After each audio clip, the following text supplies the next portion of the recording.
Good morning. It's that time again where it's Functional Friday. And joining me this morning is Maureen Hughes. You'll see a little bit of a different background behind me this morning because this is Maureen's art. She is fascinating. We're going to dive into conversation with her a little bit more here. But if this is your first time seeing me on your computer and seeing Maureen, I'll introduce myself first. I'm Becky Schoenig, one of the co-owners of Symbol.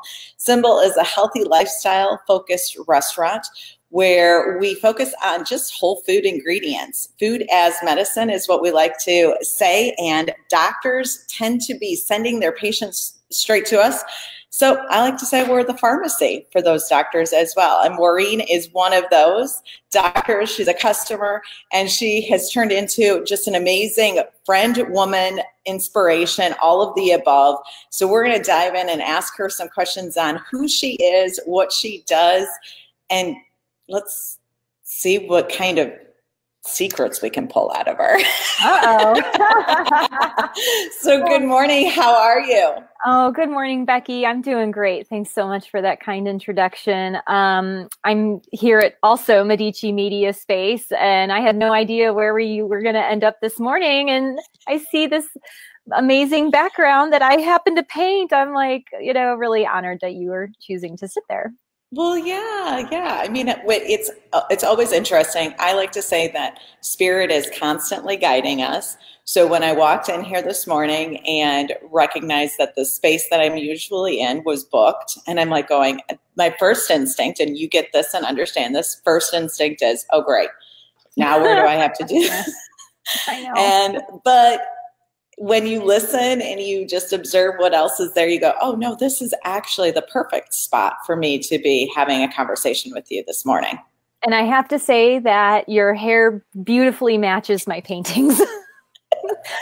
One of my favorite colors, obviously. I have 1, 2, 3, 4 paintings in the background that have tones of your hair. So it's awesome. I don't know if it was your art that was inspired to create my hair or my hair inspired your art, but we'll go with both. How about that? Thumbs up with that. I have no problem. So tell us, so let's talk about who you are a little bit more, because many people know you as this Thai yoga teacher, instructor, but you didn't come from this world to begin with. Where did you start your journey in the adulting, let's say? Well, I almost can say my journey in adulting began in my transition to become a Soma Veda Thai yoga therapist, because as a child, my parents were, my mom especially was super key in my education. Like, she was teaching me how to read when she was pregnant with my brother when I was like 2 years old. And it was keeping going after that. Like, my mom and dad wanted me to have all the opportunities in life that I could. And they believed that a really thorough education was a part of that. And I loved learning. And so I just remember doing like math cards. And then, I really progressed very quickly in school, and, I skipped kindergarten. So then there was like this weird social awkwardness that happened because I was like a couple of years younger than the kids that were in my classes. But, you can't really let that stop you. But they were like, oh, you're smart. You need to be a doctor, because that's what smart people do. They become doctors. And so I'm like, okay, I'm going to be a doctor, and just read a lot about the body in general and health and wellness and the understanding of that back in, the 80s and 90s when I was younger. And then I reached this point where when I was in college, I took a class on medical ethics.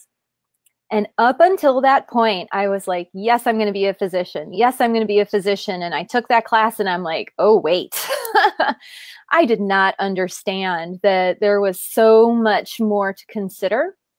And it was also when the concept of like the 5 to 10 minute appointment as being a physician, as opposed to a get to know your patient and really listen to their needs, like it started transitioning into, I hate to call it the medical machine, the medical industry as what it is now, you just don't get time. And time is what is really one of the key aspects of healing. So nonetheless, I decided in that moment, like, I still loved biology, and I had started doing undergraduate research in like genetics when I was at Loyola in Chicago. And that was one of the key decisions was, okay, I don't want to be a physician, but I still wanted to be a doctor. And at that point in my life, I had never really been exposed to like chiropractors or natural doctors or oriental medicine or even massage therapy. Like, I had zero exposure to that. It was all Western medical industry. And I liked doing research enough that I decided that I wanted to pursue a doctorate. The inspiration to become an immunologist actually came from my closest cousin in age on my dad's side, my cousin Jeannie. She passed away when she was 16 and I was 15. And she had passed away of a then undefined immunological disease. And I'm like, I want to be an immunologist. And so when I was applying for graduate school back in 1997, I ended up interviewing at Washington University, and it was the best school that I got into. They were #1 at the time for high impact journal articles. And when I got an offer to come to St. Louis, it was an offer I couldn't refuse. My dad was a little mad at me because another school had offered me like $10,000 more a year stipend. But I'm like, Dad, I have to go to the #1 school. Like, can you please respect my decision? He's like, go for the money. I'm like, okay, it'll all end up coming out in the wash as time goes on. So where are you from? If you're not from St. Louis, where are you from? Where were you moving from? Oh, yeah. So I was raised in Highland, Indiana, which is halfway between the Illinois border and Gary, Indiana. So were you a little bit of a country girl? Oh, certainly not. They call it the region. And so the weird thing about the region is that it's like borderline country, but then there's high level intense city of Chicago. Oh, that's okay. I guess you would be pretty close. Yeah. When I was driving to school, it would take 45 minutes from home to get up to the north side of Chicago in good traffic. But so you go through all of this education and you get your doctorate. Yes. And then what? It was about halfway through graduate school that I realized that I didn't want to run my own research program and be a professor. And it still wasn't clear to me what the right path was going to be. I did do research for a few years. And also in 2002, I started teaching yoga. I started taking yoga a few years before that. I really took to it. I love the physical discipline, and I was approached by my teacher at the time. She's like, hey, why don't you go teach this class at St. Louis Community College? Something else has come up for me. And I was like, okay, I could use some extra money, and I really thought it would be fun. I never really thought of myself as like a teacher and a communicator, even though through my PhD, that's exactly what I was forced to do regarding like relaying my scientific research and results and the stories behind it.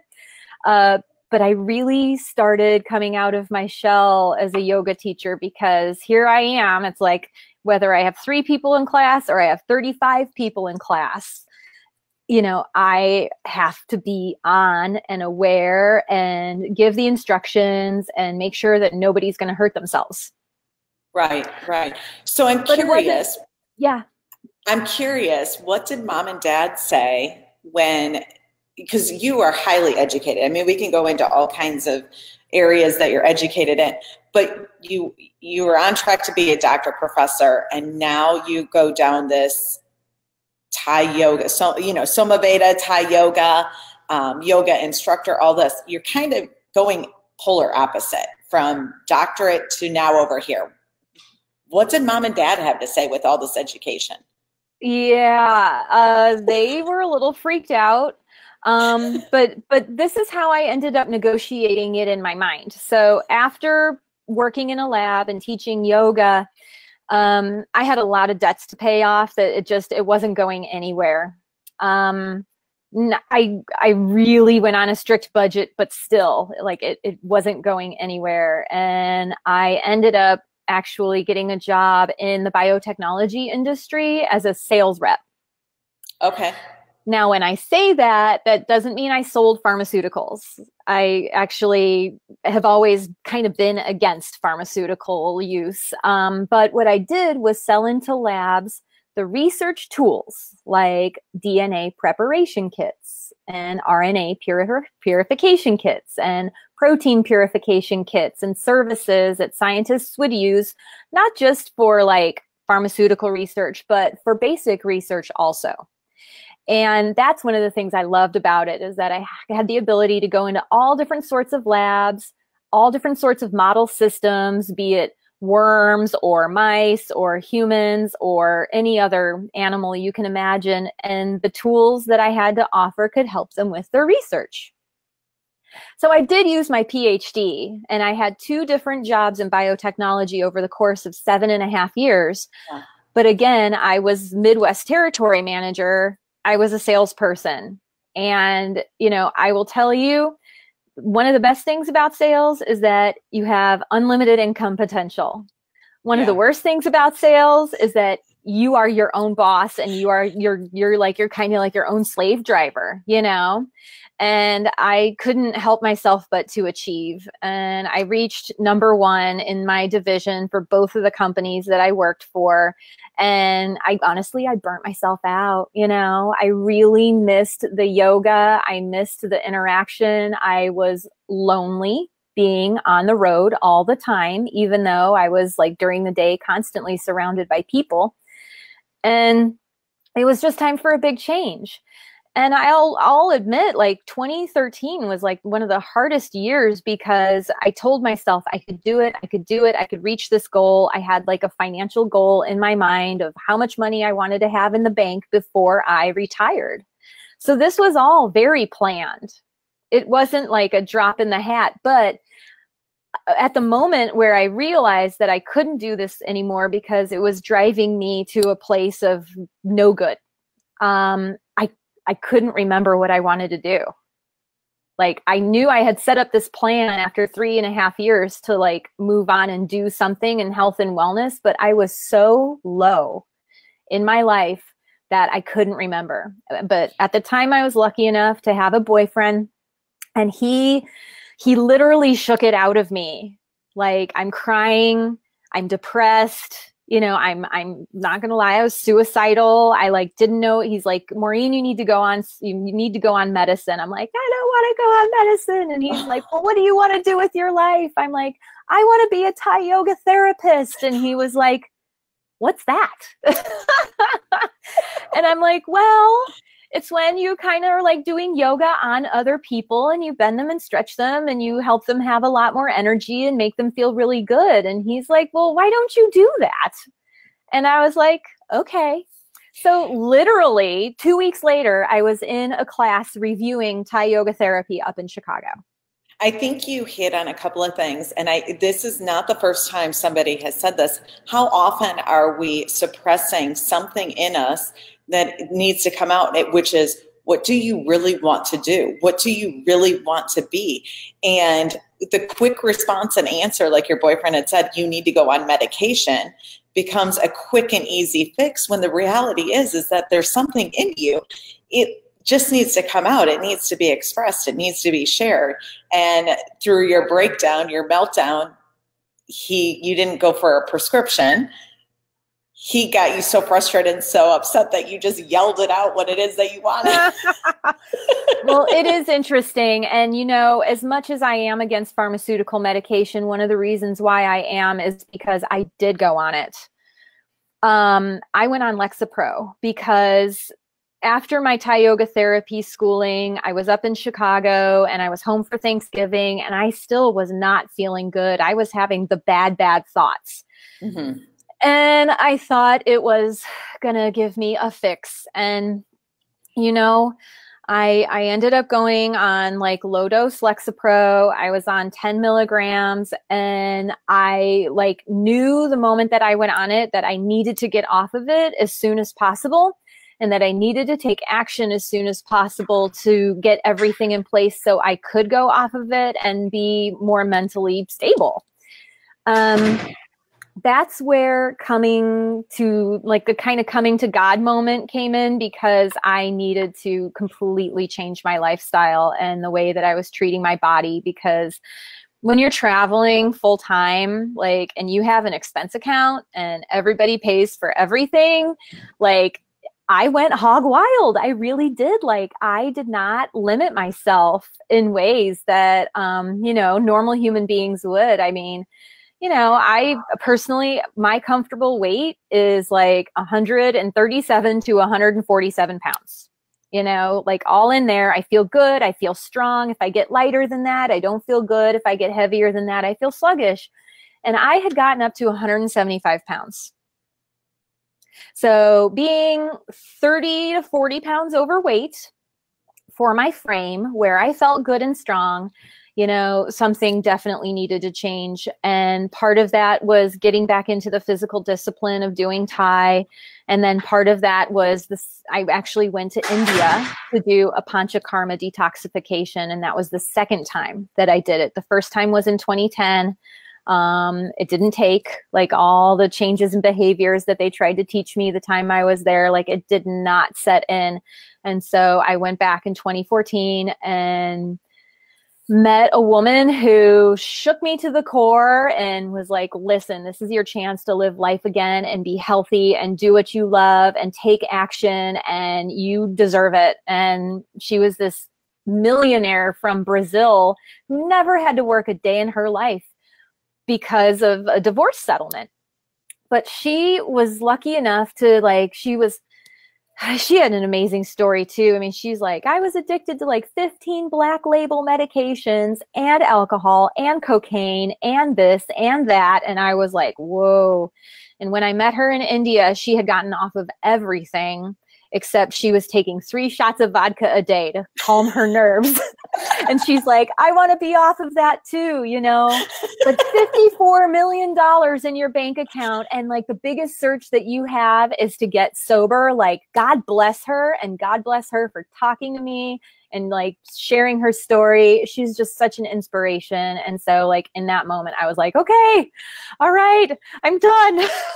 It is, there's so much value when it comes to people sharing their stories, because we can see that somebody else, I like to always say, some of my friends have it way, way worse than I do. And they're like my inspiration every time that I talk to them and I hear their stories. I'm like going, pretty lucky. I've got a lot going for me. Or we find hope and inspiration from somebody's story that's overcame some challenges and some obstacles. And we don't all have to go through something super tragic and dramatic to share our stories that are still impacting other people's lives. I mean, it can go on and on. Let's talk about your health right now, because I know you know my story. I know your story, but I watch what you eat, and you have been on a journey of, you've been super healthy for several years now. I know you've shared with me some of the past challenges and obstacles you were at, and you've been super clean and super good. And then you did some more lab work, and then found out more about yourself, and you're doing this whole new detox and cleanse. So tap into that just real briefly. Yeah, I don't know if I would call it a detox and cleanse. It's more of a, oh my gosh, like there are these clinical tests demonstrating that like all of the foods that I loved to eat, I mean, we're talking like a majority of fruits and vegetables, my body had developed an immune response against. And, the biggest question is like, how did that happen? In my journey of being a Thai yoga therapist, we all have our pitfalls. And for me, like, I've always been a bit of a workaholic, and I've always pushed through pain. I've pushed through pain. I didn't listen to my body. And then I had my major accident and my meniscus tear and my knee repair last May. which it's doing a lot better now, but it's not perfect. I'm not going to lie. And when a person has a traumatic experience, be it a physical accident or, requiring surgery, for example, or if they have, a divorce in the family, like a parent dies suddenly, someone leaves them and like clueless as to what happened, like the shock that can happen in the body, can disrupt, along with maybe eating some certain foods like wheat and dairy. It can really disrupt the integrity of the lining of the large intestine. And so the other word that a person would use for that is leaky gut syndrome. And if your leaky gut gets bad enough and your immune system is ramped up and starting to notice like undigested food that it's not supposed to see normally, like all of the green things, all of the good stuff, my body started negatively responding to. And it wasn't until about October that I noticed that like I started putting on some weight.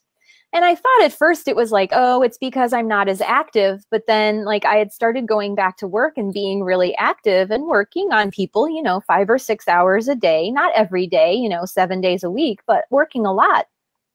And all of a sudden November rolled around and I did this heavy metal detox.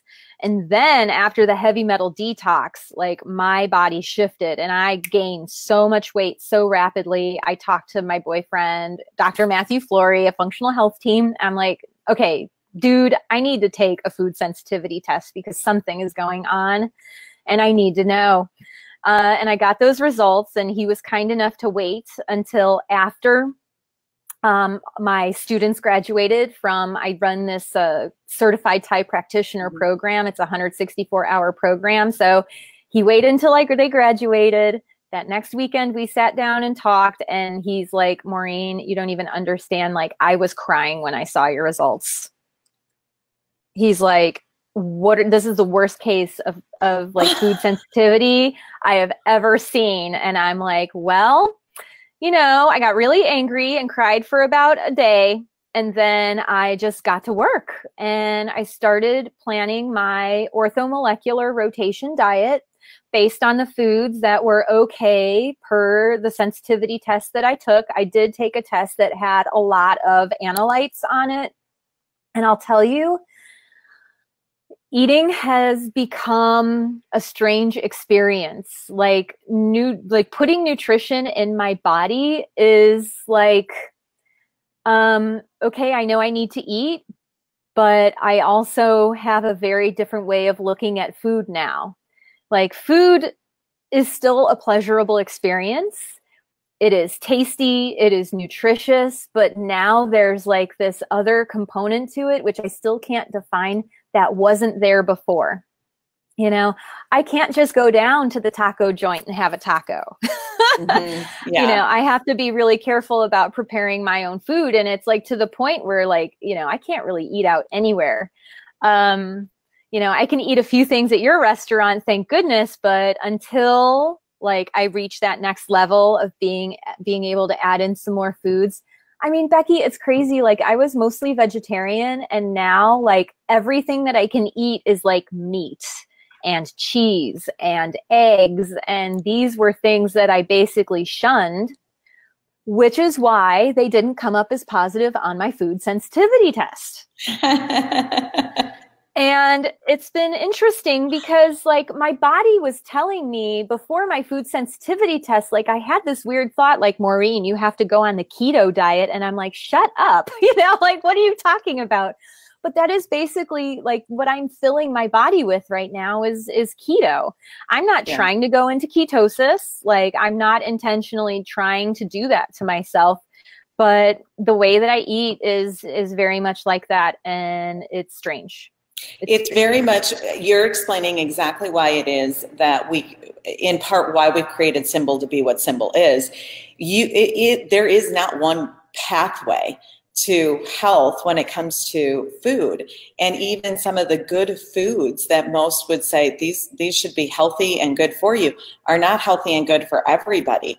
And it's our own personal journey of figuring out and discovering what it is that your body is seeking and needing, and what is your body fighting off as well. When it comes to all of these diet protocols out there, again, it's the same thing. If you're approaching any of this in regards to a diet protocol, at some point you're going to get bored. At some point you're going to not be successful at it, and it's all going to shift. It truly is about our own personal health journey. And with gathering those resources, having those connections, you've got Matt, and I believe I interview him next Friday. Cool. Here. So having you guys back to back, but all of the functional medicine doctors, all of the resources that we have interviewed on this podcast are all there, archived on our website, so people can research and find out more. I'm going to ask you a few questions that are not necessarily going to pertain to your health or what it is that you do.